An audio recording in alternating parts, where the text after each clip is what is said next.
31મી March 2026 મંગળવાર. આજનો શુભ સંદેશ નાટ્યાત્મક છે. ઈસુના પગ ધોયા પછી ઈસુ કહે છે, તમારામાંનો એક મને દગો દેવાનો છે. ઈસુ યહૂદાને કોળીઓ આપી તેના અંતર આત્માને ઢંઢોળવાનો પ્રયત્ન કરે છે, પણ અફસોસ, તે જ ક્ષણે તેમનામાં શૈતાનને પ્રવેશ કર્યો. તારે જે કરવાનું છે તે જલ્દી પતાવ.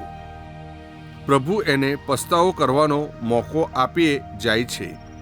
યહૂદા જેવા યહૂદાને હૃદય પલટાના મોકા ઉપર મોકા આપનાર પ્રભુ મને પણ મોકો આપીએ જ જાય છે.